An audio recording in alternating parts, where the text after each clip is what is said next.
আসসালামু আলাইকুম। সবাই কেমন আছেন? আশা করি সবাই ভালো আছেন। আজ আপনাদের জন্য নিয়ে এসেছি গল্পের চতুর্থ পর্ব। আশা করি গল্পটা আপনাদের ভালো লাগবে। তাহলে চলুন শুরু করা যাক। আসলে আমি বুঝতে পারিনি লাবণ্য জেগে গেছে। আমার এমন আচরণ দেখে লাবণ্য রাগে ফুঁসছে। আমি যে রাতের অন্ধকারে এভাবে রুমে প্রবেশ করে ওর সাথে এরকম করব সেটা সে কল্পনাতেও ভাবতে পারেনি। রাগে, ঘৃণায়, অপমানে চোখের কোণ বেয়ে জল গড়িয়ে পড়ছে। আমি কিছু বুঝে ওঠার আগেই হঠাৎ লাবণ্য শরীরের সমস্ত শক্তি দিয়ে আমাকে জোরে ধাক্কা মারে। আমিও টাল সামালতে না পেরে বিছানা থেকে সোজা মেঝেতে পড়ে যাই, আর সাথে সাথে আমার কপাল ঠুকে যায় সামনে থাকা টি টেবিলের কোনায়। টি টেবিলের সাথে খুব জোরেই বাড়ি খাই, সাথে সাথে ফেটে রক্ত পড়তে থাকে। আমি ব্যথায় ও যন্ত্রণায় উফ বলে কপালে হাত দিয়ে চেপে ধরি। ডিম লাইটের আলোতে তেমন বোঝা যাচ্ছে না কি হয়েছে। লাবণ্য উঠে বিছানায় বসে আমার দিকে তাকিয়ে আছে। আমি মেঝেতে গুটিসুটি মেরে বসে কপালে হাত চেপে ধরে বসে আছি। শরীরের যন্ত্রণা, তার সাথে এখন মাথার যন্ত্রণা, সব মিলিয়ে খুবই অস্বস্তিকর একটা যন্ত্রণা শিরায় শিরায় বয়ে যাচ্ছে। মনে হচ্ছে আমি এখনই জ্ঞান হারাবো। মাথাটা ঝিমঝিম করছে। লাবণ্য এবার উঠে ঘরের লাইট জ্বালিয়ে দিল। লাইট জ্বালিয়ে আমার অবস্থা দেখে ওর হাত পা কাঁপতে শুরু করলো। চোখগুলো বড় বড় গোল গোল করে আমার দিকে তাকিয়ে আছে। আমার শরীরের দিকে তাকিয়ে ভয় পেয়ে যায়। আসলে সাদা টি শার্ট পুরো লাল হয়ে গেছে। লাবণ্যর বুঝতে বাকি রইল না লাল লাল এগুলো রক্ত ছাড়া আর কিছু না। কিন্তু এত রক্ত এলো কোত্থেকে? আমি তখনও মেঝেতে বসে আছি নিচের দিকে তাকিয়ে। এবার লাবণ্য আর নিজেকে ধরে রাখতে পারলো না। এমন অবস্থা শত্রু হলেও মানবতার খাতিরে সাহায্য করে, এটা ভেবে সে আমার দিকে এগিয়ে আসে। আমার হাত ধরে খাটে বসিয়ে দেয়। কপাল থেকে একটু একটু রক্ত পড়ছে। হাতে পায়ে শরীরে জায়গা জায়গায় ছোট ছোট ক্ষতের সৃষ্টি হয়েছে। কিন্তু কিভাবে এরকম হলো? লাবণ্যর কথা বলতে কোনো ইচ্ছে নেই আমার সাথে। আসলে ও চায় না আমার সাথে কথা বলতে, কিন্তু এমন পরিস্থিতিতে কথা বলতে বাধ্য হলো। চোখে মুখে যতই রাগ ফুটিয়ে রাখুক না কেন, কিন্তু মনে মনে সে এখনো আমাকে ভালোবাসে। তবে সেই দুর্বলতা সে সামনে আনতে চায় না। যদি আবার ঠকে। আর এমনিতেও আমার চরিত্র নিয়ে তার অনেক দ্বন্দ্ব। যে ছেলে ক্যারেক্টারলেস হয় তার উপর ভরসা করে জীবন কাটানো যায় না। যাই হোক, আমার অবস্থা থেকে লাবণ্য ঘাবড়ে যায়। সে কি করবে সেটাই বুঝতে পারছে না। কাল রাতের মতো সেই একই প্রশ্ন তার মাথায় ঘুরছে। ঘরের দরজা বন্ধ, তাহলে আমি রুমে ঢুকলাম কি করে? সেটা না হয় পরে দেখা যাবে, কিন্তু আমাকে নিয়ে এখন কি করবে সেটাই বুঝতে পারছে না। এখন আর্জেন্টলি আমাকে ডাক্তারের কাছে নিয়ে যাওয়া খুবই জরুরি। তাই সে আমাকে কিছু না বলে চলে গেল হারুনকে ডাকতে। কিছুক্ষণ দরজা ধাক্কানোর পর হারুন ঘুম ঘুম ভাব নিয়ে হাই তুলতে তুলতে দরজা খোলে। দরজা খুলেই লাবণ্যকে দেখে অবাক হয়। মাঝরাতে লাবণ্য এখানে কি করছে? অনিফার কোনো কিছু হলো না তো? হারুন ব্যস্ত হয়ে বলে, কি হয়েছে লাবণ্য? এত রাতে তুই এখানে? অনিফার কিছু হয়নি তো? লাবণ্য নিজেকে সামলিয়ে বলে, অনিফা ঠিক আছে ভাইয়া, কিন্তু আপনার বন্ধু। আর বলতে পারলো না, ওর গলা বুঝে আসলো কান্নায়। আমার কথা শুনে হারুন অতীব ব্যস্ত হয়ে বলে, অনির আবার কি হলো? কোথায় ও? আসলে হারুন জানে না রাতে আমি লাবণ্য রুমে গিয়েছি। রোশালীকে দিয়ে আসতে আসতে অনেক দেরি হয়ে যায়। ততক্ষণ আমি লাবণ্য রুমে চলে গিয়েছিলাম। তাই ও কিছুই জানে না। লাবণ্য কান্না করতে করতে বলে, আমার রুমে ওনার কোনো রকমে বলতে পারছে না, সে এতটাই ঘাবড়ে গিয়েছে। লাবণ্য রুমের কথা শুনে হারুন আর 1 মিনিটও দাঁড়ালো না, দৌড়ে লাবণ্য রুমে চলে এলো। ততক্ষণে আমার কপাল থেকে রক্ত পড়া বন্ধ হয়ে গেছে। বেশি কাটা যায়নি, সামান্য কেটেছে তো তাই। কিন্তু আমার শরীরে অনেক জায়গায় কাটা ফুটেছে। কিছু বেরিয়ে গেছে, কিছু ভেঙে শরীরে বিঁধে আছে। যেমন জ্বালা করছে তেমন ব্যথাও করছে। সেখান থেকে রক্ত বের হওয়ার কারণে জামা লাল হয়ে গেছে। এটা দেখে লাবণ্য ঘাবড়ে যায়, ভেবেছে আমার কি না কি হয়েছে। এমনিতে আমি ঠিক আছি। আমি তখনও ওইভাবে বসেছিলাম। হারুন দৌড়াতে দৌড়াতে রুমে প্রবেশ করে। রুমে প্রবেশ করেই দেখে আমার এই অবস্থা। এটা দেখে সেও ঘাবড়ে যায়। হারুনের পিছনে পিছনে লাবণ্যও ছুটে এসেছে। হারুন আমার কাছে এসে আমার কাঁধে হাত রেখে বলে, কি রে, কি হয়েছে তোর? এই অবস্থা হলো কি করে? কিভাবে হলো? হারুনকে ব্যস্ত হতে দেখে আমি বললাম, আরে এত ব্যস্ত হওয়ার মতো কিছু হয়নি, আমি ঠিক আছি। হারুন উত্তেজিত হয়ে বলে, কোথায় ঠিক আছিস তুই? পুরো শরীর রক্তাক্ত হয়ে আছে, কপাল কেটে গেছে। এর মাঝেও তুই বলছিস ঠিক আছিস? চল ডাক্তারের কাছে। আমি বললাম, ডাক্তারের কাছে যেতে হবে না, ডাক্তারের কাছে যাওয়ার মতো কিছুই হয়নি। ঘরে ফাস্টিং বক্স আছে, যদি থাকে নিয়ে আয়, ওতেই হবে। হারুন আমার কথা মতো দৌড়ে গিয়ে ফাস্টিং বক্স নিয়ে এলো। লাবণ্য তখনও দরজার কাছে দাঁড়িয়ে আমার দিকে তাকিয়ে আছে, কিন্তু মুখে একটা কথাও বলছে না। আমি চুপচাপ বসে আছি। হারুন আসতে আমি শার্টের বোতাম খুলতে লাগলাম। বোতাম খুলতে শরীরে ছোট ছোট ক্ষত ওদের চোখে পড়লো। এটা দেখে লাবণ্য অবাক হয়, এভাবে ছোট ছোট ক্ষত কিভাবে হলো? হারুন তো আরো বেশি অবাক হয়েছে, এখনো জায়গা জায়গায় কাটা আটকে আছে। হারুন এসব দেখে বলে, তুই কোথায় পড়েছিস বলতো? তোর শরীরে এত কাটা বিঁধেছে কিভাবে? আমি বললাম, আসলে মই বেয়ে উঠতে গিয়ে পড়ে গিয়েছিলাম। মেয়েটাকে দেখতে খুব মন চাইছিল, তাই আমি মই বেয়ে বেলকনিতে ওঠার চেষ্টা করছিলাম। হঠাৎ পা ফসকে গোলাপ গাছের উপর পড়ে যাই। সেখান থেকে কাটাগুলো গায়ে বেঁধে। হারুন বলে, সেটা না হয় বুঝলাম, কিন্তু কপাল কিভাবে কেটেছে? আমি এবার লাবণ্যর দিকে তাকিয়ে বললাম, অন্ধকার রুমে হোঁচট খেয়ে পড়ে গিয়েছি, তাতে কপাল ঠুকে যায় টি টেবিলের সাথে। লাবণ্য আমার কথা শুনে নিস্তব্ধ হয়ে গেল। মনে মনে বলে, শুধুমাত্র মেয়েকে দেখার জন্য এতটা রিস্ক নেওয়ার কি ছিল? সকালে কি দেখতে পারতো না? কিন্তু মেয়েকে দেখতে এসে আমার সাথে কি করছিল? কই, সেটা তো বললো না। লাবণ্যকে অমন করে দাঁড়িয়ে থাকতে দেখে হারুন বলে, কিরে তুই ওখানে দাঁড়িয়ে আছিস কেন? এদিকে আয়, আমাকে হাতে হাতে সাহায্য কর। এবার লাবণ্য গুটি গুটি পায়ে আমার দিকে এগিয়ে আসে। চোখে এখনো জল চকচক করছে। সেটা আমার চোখে এড়ালো না। লাবণ্য কাছে আসতে হারুন বলে, তুই ধীরে ধীরে ওর গায়ে কাটাগুলো খোল। দেখিস আবার জোরে টান দিস না, তাহলে কাটা ভেঙে থেকে যাবে, পরে আবার ইনফেকশন হবে। আমার শরীর থেকে কাটা বের করতে হবে শুনে লাবণ্য চোখ বড় বড় করে তাকায় হারুনের দিকে। লাবণ্য বলে, আমি পারবো না, এটা আমার দ্বারা সম্ভব হবে না। হারুন বলে, দেখ লাবণ্য, এখন পারবো কি পারবো না সেটা ভাবার সময় নেই, দেখতে পারছিস না ওর অবস্থা, এসব চিন্তা না করে তাড়াতাড়ি আয়। এবার লাবণ্য বাধ্য হলো, সে ধীরে ধীরে আমার কাছে এসে দাঁড়ায়, তারপর এক এক করে কাটা তুলতে লাগলো। প্রত্যেকটা কাটা তোলার সময় চোখ মুখ বন্ধ করে মুখের এমন প্রতিক্রিয়া করে মনে হচ্ছে যেন ওর শরীর থেকে কাটা তুলছে। কাটা তুলছে আমার শরীর থেকে আর ব্যথা পাচ্ছে ও। একসময় খুঁজে খুঁজে সবগুলো কাটা তোলা হলো। হারুন আমার মাথায় ব্যান্ডেজ করে লাবণ্যকে বলে, ওর ক্ষতস্থানে মলম লাগিয়ে দিয়ে এক গ্লাস হলদিওয়ালা দুধ গরম করে এনে দে। আমার কাল সকালে জরুরি কাজ আছে, নয়তো আমি মলম লাগিয়ে দিতাম। আর এমনিতেও তোর আর অনির সম্পর্কে আমি সব জানি, তাই বলছি রাগ অভিমান ভুলে নিজেদের মধ্যে সব ঠিক করে নে, নিজের জন্য না হলেও অ্যাটলিস্ট মেয়ের জন্য কর। এই বলে হারুন চলে গেল। লাবণ্য চুপচাপ দাঁড়িয়ে হারুনের কথাগুলো শুনে গেল, কিছু বলল না, কারণ রাতে সিন ক্রিয়েট করা ঠিক হবে না। একে তো মেয়ে ঘুম থেকে জেগে যাবে, দ্বিতীয়ত চেঁচামেচি শুনে বাড়ি শুদ্ধ সবাই উঠে যাবে, তাই চুপ করে গেল। আমি চুপচাপ খাটে বসে আছি, লাবণ্য চুপচাপ আমার গায়ে মলম লাগাচ্ছে, কিন্তু আমাদের মাঝে কোনো কথা হচ্ছে না। লাবণ্য মনে মনে ভাবছে, তুমি আমার সাথে যা করেছো তার জন্য তো আমি তোমাকে কোনো দিনও ক্ষমা করব না। আর বাকি রইল মেয়ে, ওকে নিয়ে আমি অনেক দূরে চলে যাব, যেখানে তুমি আমাকে কোনোদিনও খুঁজে পাবে না, কিন্তু তারপরও তোমাকে আমি মেনে নিতে পারবো না। এদিকে আমি মনে মনে ভাবছি, যাক বাবা, যা হয় ভালোর জন্য হয়। মই থেকে যদি না পড়তাম তাহলে কি লাবণ্য আমার সেবা করতো? এই উসিলায় অন্তত সবকিছু সমাধান হবে, মনে মনে ভাবতে লাগলাম। লাবণ্য আমাকে মলম লাগিয়ে দিয়ে হলদিওয়ালা দুধ গরম করে এনে আমার হাতে দেয়। কিসের এত দেমাক মেয়েটার? এতক্ষণ পর্যন্ত একটি কথাও বললো না, ওর জন্যই তো আমার কপালটা কেটে গেল। একটিবার সরিও বললো না, কেমন মেরে বাবা। আমিও ছাড়ার পাত্র না। আমি বললাম, আমার মাথা ব্যথা করছে, মাথা একটু টিপে দাও তো। আমার মুখে এই কথা শুনে লাবণ্য চোখ ছোট ছোট করে আমার দিকে তাকায়। আমি বললাম, কি হলো, বসে আছো কেন, মাথা টিপে দাও। এবার লাবণ্য কথা না বলে থাকতে পারলো না। লাবণ্য বলে, আসলে আমার কোনো ইচ্ছেই ছিল না আপনার সাথে কথা বলার, কিন্তু আপনি আমাকে বাধ্য করলেন কথা বলতে। আরেকটা কথা, আমি কেন আপনার মাথা টিপে দেব? শরীরে ক্ষত ছিল বলে হারুন ভাইয়ের কথাতে আর মানবতার খাতিরে সেবা করতে বাধ্য হয়েছি, তাই বলে এই না যে আমি আপনার সেবা করতে থাকবো। আমি পারবো না। আমি বললাম, তুমি বাধ্য, কারণ তোমার কারণে আমার কপাল কেটেছে। তুমি যদি অমন করে ধাক্কা না দিতে তাহলে আমি পড়েও যেতাম না, আমার কপালটাও কাটতো না। এখন ভালো ভালো আমার কপাল টিপে দাও। লাবণ্য বলে, আমি কি ইচ্ছে করে আপনাকে ধাক্কা দিয়েছি? আপনি ভুলে যাচ্ছেন আপনি কি করেছেন আমার সাথে। রাতের অন্ধকারে চোরের মতো একটা মেয়ের রুমে প্রবেশ করে আবার সেই ঘুমন্ত মেয়ের সাথে জোরপূর্বক, ছি, বলতেও রুচিতে বাচ্ছে আমার। আমি বললাম, রাতের অন্ধকারে বেলকনি টপকে তোমার জন্য আমি রুমে আসিনি, আমি এসেছি আমার মেয়ের জন্য। লাবণ্য বলে, ও আপনার মেয়ে না, আমার মেয়ে, আর আপনি যদি আপনার মেয়ের জন্য এসে থাকেন তাহলে আমার সাথে ওসব কি করছিলেন? আমি বললাম, তোমার সাথে যা করেছি এতে আমার কোনো দোষ নেই। যেভাবে নাইটি পরে শুয়েছিলে এটা দেখেই তো মাথা ঘুরে গেল, তাই আর নিজেকে ধরে রাখতে পারিনি। লাবণ্য অবাক হয়ে বলে, যেভাবে নাইটি পরেছিলাম মানে কি বলতে চাইছেন? আমি বললাম, ওই তো নাইটি হাঁটুর উপর উঠেছিল, নাইটির গলা বড় হওয়ার কারণে, মানে বুঝতেই তো পারছো, সব দেখা যাচ্ছিল। কথাগুলো আমি ওর বুকের দিকে তাকিয়ে বললাম। আমার দৃষ্টি অনুকরণ করে লাবণ্য নিজের বুকের দিকে তাকায়, দেখে সত্যি গলা অনেক বড়, তার জন্য অধিকাংশ অংশ বেরিয়ে আছে, আর সে অন্যও পরেনি। হঠাৎ সে দু হাতে বুক ঢেকে বলে, ছি, আপনার নজর এত খারাপ, জানতাম না। আমি মুচকি এসে বললাম, তুমি এমন আচরণ করছো যেন আমি পরপুরুষ, আমার সাথে কোনোদিন তোমার কোনো সম্পর্কই ছিল না। এমন ভাব করছো যেন তোমার সাথে আমার আজকেই পরিচয়। লাবণ্য বলে, হ্যাঁ এটা সত্যি যে একসময় আপনার সাথে আমার একটা সম্পর্ক ছিল, সেটা অতীত, কিন্তু বর্তমান আপনার সাথে আমার কোনো সম্পর্ক নেই। তাই আমার জন্য আপনি এখন একটা পরপুরুষ। আগেও ছিলেন পরপুরুষ, কিন্তু বুঝতে পারিনি আমি আপনার মনের অভিসন্ধি। বিশ্বাস করেছিলাম অন্ধের মতো আপনাকে, মন প্রাণ উজাড় করে ভালোবেসেছিলাম। আপনাকে খুশি রাখতে আপনার ওই মুখের হাসির জন্য নিজের সর্বোচ্চ উজাড় করে দিয়েছিলাম, কিন্তু তার বদলে কি পেলাম? কি দিয়েছেন আপনি আমাকে বলুন তো? একরাশ দুঃখ, কষ্ট, যন্ত্রণা, এছাড়া কি দিতে পেরেছেন আপনি বলুন তো? আমি বললাম, দিয়েছি তো, পৃথিবীর সবচেয়ে বড় অমূল্য সম্পদ দিয়েছি তোমাকে, যেটা পাওয়ার জন্য এমনও অনেক মানুষ আছে যুগ যুগ অপেক্ষা করছে। এমন একটা উপহার দিয়েছি যাকে আঁকড়ে ধরে তুমি বেঁচে থাকার স্বপ্ন দেখছো, সেটা তো আমারই দৌলতে পেয়েছো।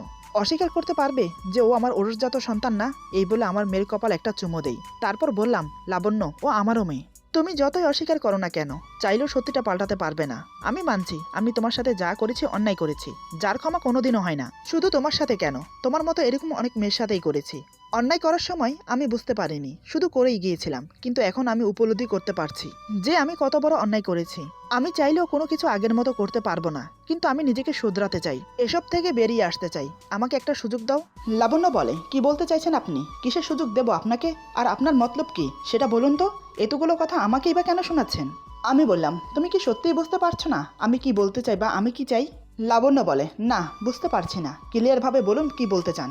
আমি বললাম, আমি চাই তোমাকে বিয়ে করতে। দেখো, আমি কথা দিচ্ছি, আমি ভালো হয়ে যাব। তুমি যা বলবে আমি তাই শুনবো, যেভাবে বলবে সেভাবে চলবো। কথা দিচ্ছি, আমি তোমাকে ঠকাবো না, তোমার প্রাপ্য সম্মানটুকু দেব। আমরা মেয়ের দিকে তাকিয়ে না হয় সবকিছু ভুলে নতুন করে শুরু করি। লাবণ্য বলে, আপনার এই ফালতু লেকচার না আপনার কাছেই রাখুন। দ্বিতীয়বার আমাকে শোনাতে আসবেন না। আপনি নিজেকে শোধরাবেন, এটাও কি আমাকে বিশ্বাস করতে হবে? আপনার মতো একটা চরিত্রহীন মানুষ নিজেকে পাল্টাবে, এটা তো কখনোই হতে পারে না। যে পুরুষ হাজার নারীর আসক্ত, সে কোনোদিনও এক নারীকে আঁকড়ে ধরে থাকতে পারে না। তার প্রমাণ তো গতকাল সকালেই পেলাম। অন্য একটা মেয়ের গলা জড়িয়ে গায়ে গা ঘেঁষে দাঁড়িয়েছিলেন।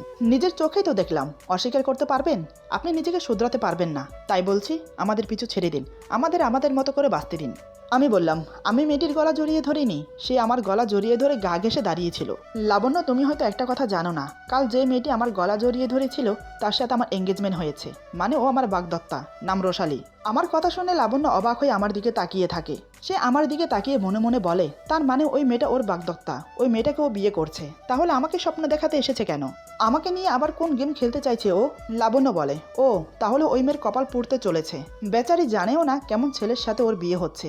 এক নম্বরে ফ্লড, চরিত্রহীন, লম্পট একটা ছেলের সাথে তার বিয়ে হতে চলেছে। না জানি তাকে বিয়ে করার পর তাকে রেখে কোন মেয়ের সাথে আবার ফুলসজ্জা করবে। বেচারি সারা জীবন চোখের পানি ফেলবে। আমি বললাম, তুমি ঠিক কথাই বলেছ, তোমার কথা যথাযথ যুক্তি আছে। প্রথমে বলে রাখি, সে আমার সম্পর্কে A to Z সব জানে। কাল রাতে আমি ওকে সব খুলে বলেছি।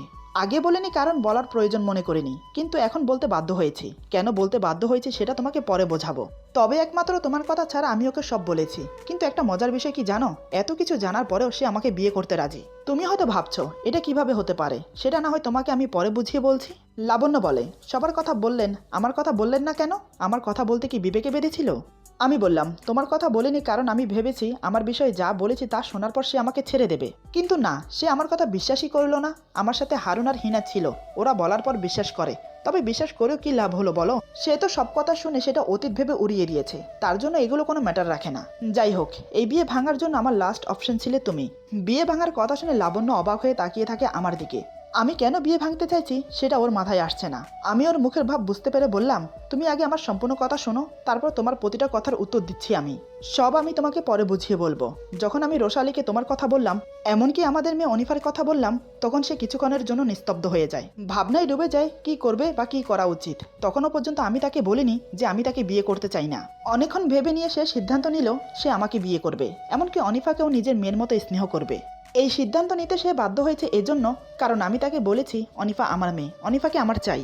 আমি আমার সন্তানকে কোনো পরিস্থিতিতে দূরে রাখতে চাই না। তাই সে সিদ্ধান্ত নেয় অনিফাকে সে আমাদের সাথে নিয়ে যাবে। আমার কথা শুনে লাবণ্য বিস্ফারিত চোখে আমার দিকে তাকিয়ে আছে। চোখে মুখে অবিরাম রাগ ফুটে উঠেছে। চোখ দুটো রাগে লাল হয়ে উঠেছে। চোখ থেকে যদি আগুন নিগ্রত হতো তাহলে হয়তো আমাকে ঝলসে দিত। হঠাৎ ফট করে উঠে এসে আমার কলার চেপে ধরে বলে, সাহস কি করে হয় আমার মেয়েকে আমার থেকে নিয়ে যাওয়ার কথা মাথায় আনার? খুন করে ফেলবো আমি। ও শুধু আমার মেয়ে, ওকে আমি কাউকে নিয়ে যেতে দেব না। লাবণ্যর এমন আচরণ স্বাভাবিক, ওর আচরণে আমি কিচ্ছু মনে করিনি। কোনো মা চায় না নিজের সন্তানকে কাউকে দিতে, ওর কষ্টটা আমি বুঝতে পারছি। লাবণ্য কথাগুলো বলে কান্না করে দেয়। সে কান্না করতে করতে আমার বুকে মাথা ঠেকিয়ে বলে, দোহাই আপনার, আমার মেয়েকে আমার কাছ থেকে নিয়ে যাবেন না। আমি ওকে ছাড়া মরে যাব, ওকে ছাড়া আমি বাঁচবো না। আমি ওর মাথা বুকের সাথে চেপে ধরে বললাম, আরে তুমি কান্না করছো কেন? তুমি আমার সম্পূর্ণ কথা না শুনেই কান্না করে দিলে। তুমি কি ভাবছো রোশালী যা বলবে আমি তাই শুনবো? কি করে ভাবলে তুমি যে আমি আমার মেয়েকে তোমার কাছ থেকে ছিনিয়ে নেব? এমনিতেও তুমি আমার জন্য অনেক কষ্ট পেয়েছো, আমি আর চাই না তোমাকে কষ্ট দিতে। তাই তো আমি ওকে না করে দিয়েছি। এবার লাবণ্য আমার বুক থেকে মাথা তুলে বলে, সত্যি বলছেন তো আপনি? আমি বললাম, হ্যাঁ সত্যি বলছি। আমি ওকে বলেছি আমি ওকে বিয়ে করতে পারবো না। কেন জানো? শুধুমাত্র তোমার জন্য। তুমি আমার বাচ্চার মা, তোমাকে এভাবে কষ্ট পেতে আমি দেখতে পারবো না। আমার মেয়ে আমার পরিচয় না বেচে জারজ সন্তানের পরিচয় বাঁচুক, আমি জীবিত থাকতে এটা কখনোই হতে দেব না। লাবণ্য, অনিফা আমার মেয়ে, ইনফ্যাক্ট আমাদের দুজনের সন্তান ও। ওকে আমরা দুজন মিলে মানুষ করব। প্লিজ লাবণ্য, অতীতে যা হয়েছে সব ভুলে গিয়ে নতুন করে শুরু করি না, চলো। এতক্ষণে মনে হয় লাবণ্যর হোঁশ ফিরল। সে যে আমার কলার চেপে ধরে আমার বুকে মাথা ঠেকিয়ে আছে সেটা তার মনেই নেই। হঠাৎ সে আমাকে ছেড়ে দিয়ে দূরে সরে বসে, চোখে মুখে রাগ ফুটিয়ে বলে, এটা কখনোই সম্ভব না। আমি আপনাকে বিয়ে করতে পারবো না। আপনি যা করেছেন আমার সাথে সেটা ভোলারও না। আমি বললাম, কিন্তু কেন লাবণ্য? কেন আমরা সবকিছু ভুলে গিয়ে নতুন করে শুরু করতে পারি না? তুমি কি চাও না তোমার মেয়ে তার বাবার পরিচয় বড় হোক? লাবণ্য বলে, হ্যাঁ চাই, কিন্তু আপনার মতো একজন জঘন্য, নিকৃষ্ট, চরিত্রহীন মানুষের পরিচয়ে আমি আমার মেয়েকে বড় করতে চাই না। আমি চাই না আপনার মতো একটা মানুষের ছায়া আমার মেয়ের উপর পড়ুক। আপনার সাথে সাথে আপনার ছায়াও দূষিত। তাই আমি আপনার কাছে অনুরোধ করব, আমাদের থেকে দূরত্ব রাখুন।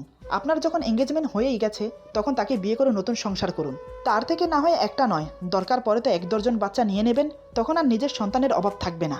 কিন্তু আমার অনুরোধ আমার মেয়ের পিছু ছেড়ে দিন। না, এ দেখছি সোজা কথাই শুনবে না। আমি বললাম, তার মানে তুমি আমাকে বিয়ে করতে চাইছো না? লাবণ্য বলে, না। আমি বললাম, তুমি হয়তো আমার সম্পর্কে কিছুই জানো না লাবণ্য। আমি আজ পর্যন্ত যা চেয়েছি তা নিজের করে পাইনি, এমনটা কোনোদিনও হয়নি, এবারও হবে না। লাবণ্য বলে, কি করবেন আপনি? আপনার মন যা চায় তা করে নিন, কিন্তু আমি আমার মেয়েকে কোনোভাবেই আপনাকে দেব না। আমি বললাম, আমার মেয়ে তো আমি নিয়েই যাব, সাথে তোমাকেও। এমন পরিস্থিতি সৃষ্টি করব যেটাতে তুমি বাধ্য হবে নিজে থেকে বলতে আমাকে বিয়ে করুন, আমাকে আর জোর করতে হবে না। লাবণ্য বলে, স্বপ্ন দেখে যান, তাতে কোনো সমস্যা নেই, কিন্তু এটা বাস্তবে কোনোদিনও হবে না। কিসের ভিত্তিতে মেয়েটি এতটা জোরের সাথে কথা বলছে? ও কি ভাবে আমাকে আমি কিছুই পারি না? ওর কথা শুনতে শুনতে সত্যি আমার মেজাজ গরম হচ্ছে এবার। আমার মেয়ে আর আমাকেই বলে কিনা ওর থেকে দূরে থাকতে, আমার ছায়াও যেন ওর ওপর না পড়ে। আমি খারাপ হলেও ওর বাবা আমি। ওর আচরণে আমার ধৈর্যের বাঁধ ভেঙে গেল, নিজেকে আর কন্ট্রোল করতে পারলাম না। শরীরের ব্যথা ভুলে গিয়ে হঠাৎ ওকে ধাক্কা দিয়ে বিছানায় ফেলে ওর বুকের উপর উঠে বসে পড়ি। এক হাতে ওর দু হাত বিছানার সাথে চেপে ধরি, অন্য হাতে খুব শক্ত করে গাল টিপে ধরে দাঁতে দাঁত পিষে বললাম, এই তোর সাহস কি করে হয় আমার মুখের উপর এত বড় বড় কথা বলার? কালকে থেকে এই পর্যন্ত তোকে কিছু বলছি না বলে মুখ দিয়ে যা আসছে তাই বলছিস? ভুলে যাস না আমি অনন্ত চৌধুরী অনি। কেউ আমাকে চোখ রাঙিয়ে কথা বলবে সেটা আমি বরদাস্ত করি না। আমাকে কেউ কিছু বলার আগে দুবার ভাবে। সেই জায়গায় তোর মতো পুচকি মেয়ে আমার চোখে চোখ রেখে আমাকে চোখ রাঙিয়ে আমাকে কথা শোনাস? আমি চাইলে না তোর চোখের সামনে দিয়ে আমার মেয়েকে আমি নিয়ে যেতে পারি, তুই কিচ্ছু করতে পারবি না। কিন্তু আমি সেটা করব না। তোকে যে আমার চাই, তোর এই সুন্দর ফিগার যে আমাকে আবার আকৃষ্ট করেছে, তোকে ছেড়ে দেই কি করে বলতো? তার যে বড় কথা, তুই আমার সন্তানের মা, আমার জন্য তুই অনেক কষ্ট সহ করেছিস। মানুষের অনেক লাঞ্ছনা গুঞ্চনা শুনতে হয়েছে আমার জন্য, তাই আমি তোকে নিজের করে পেতে চেয়েছিলাম। অন্তত তোকে এবার আমি একটু সুখে দেখতে চেয়েছিলাম, কিন্তু তুই সোজা কথা শোনার মেয়ে না। এবার দেখ আমি কি করি, যা করব না সেটা তুই কল্পনাতেও ভাবতে পারবি না। তবে একটা কথা মনে রাখিস, আমার মেয়ে তো আমি নেবই, তার জন্য আমাকে যা করতে হবে আমি তাই করব। এদিকে লাবণ্যর গাল টিপে ধরায় খুব ব্যথা পাচ্ছে, সে ব্যথায় ছটপট করছে আর কান্না করছে। রাগের চোটে আমি জ্ঞানশূন্য হয়ে পড়েছিলাম। আমি যে ওর গাল এত শক্ত করে টিপে ধরেছি সেদিকে আমার কোনো খেয়াল ছিল না। হঠাৎ ওর চোখের পানি দেখে সম্বিত ফিরল আমার, সাথে সাথে আমি ওকে ছেড়ে দিলাম। ওর বুকের উপর থেকে নেমে হাত ধরে টেনে নিজের বুকে এনে ফেললাম। লাবণ্য টাল সামালতে না পেরে আমার বুকে এসে লেপ্টে পড়ে। আমি দু হাতে বুকের সাথে জড়িয়ে নিলাম, মাথায় আলতো করে কিস করে ওর গালে গাল ঘেঁষতে লাগলাম। কপালে টুপ করে একটা চুম্বন করলাম। গালের যে অংশ টিপে ধরেছি সেখানে ছোট ছোট কিস করতে লাগলাম। একসময় ঠোঁটে ঠোঁট ডুবিয়ে দিলাম। বেশ কিছুক্ষণ চুম্বন করে নাকে নাক ঘেঁষে বললাম, sorry, I am really sorry, but I love you Labanya. এবার আমি তোমাকে সত্যি ভালোবাসি, সারা জীবন এভাবে তোমাকে আমার বুকে চাই, এক মুহূর্তের জন্য তোমাকে হারাতে চাই না। ভালোবাসি তোমাকে, বড্ড বেশি ভালোবেসে ফেলেছি, ক্ষমা করে দাও না আমাকে। আমি তোমাকে ছাড়া, আমার মেয়েকে ছাড়া সত্যি থাকতে পারবো না। বিশ্বাস করো লাবণ্য, যবে থেকে জানতে পেরেছি অনিফা আমার মেয়ে, তবে থেকে আমি অনুশোচনায় ভুগছি। আমি অনেক অপরাধ করেছি, সেগুলো মনে পড়তে লাগলো আমার মেয়েকে দেখার পর আমি উপলব্ধি করতে পারছি সবকিছু। আমি সুন্দরভাবে নিজের মেয়েকে নিয়ে তোমাকে নিয়ে বাঁচতে চাই। আমাকে ক্ষমা করে দিয়ে একটিবার সুযোগ দাও। কথা দিচ্ছি তুমি যা বলবে তা শুনবো, কিন্তু তার বিনিময়ে তোমাদেরকে চাই। এতক্ষণ লাবণ্য চুপচাপ আমার বুকে মাথা রেখে শুনছিল। সরি, ভুল বললাম। আসলে ওকে আমি শক্ত করে জড়িয়ে ধরে আছি, যার ফলে ও নড়তেও পারছে না, চড়তেও পারছে না। অনেকক্ষণ ধরে চেষ্টা করছে নিজেকে ছাড়ানোর। এতক্ষণ পর্যন্ত সে আমাকে কয়টা ঘুষি মেরেছে তার কোনো হিসাব রাখিনি। এবার আমি ওকে ছেড়ে দিলাম। ছেড়ে দেওয়ার পরেই হলো আসল বিপত্তি। হঠাৎ সে আমার সাথে যা করলো তার জন্য আমি মোটেই প্রস্তুত ছিলাম না। ভাবতে পারিনি ও হঠাৎ আমার সাথে এরকম করবে। এত সুন্দর করে বোঝানোর পরেও এসব করার মানে ছিল না। তাহলে কি আমি ব্যর্থ? সে কি বারবার আমার সাথে এরকম করবে? এরপর যা হলো। আজকের গল্প এখানে সমাপ্ত। গল্পের বাকি অংশ পেয়ে যাবেন আগামী পর্বে। আশা করি গল্পটি আপনাদের ভালো লাগবে। যদি ভালো লাগে তাহলে লাইক, কমেন্ট এবং সাবস্ক্রাইব করে আমাদের পাশে থাকুন। বন্ধুদের সাথে বেশি বেশি করে শেয়ার করুন। সবাই ভালো থাকুন, সুস্থ থাকুন। আল্লাহ হাফেজ।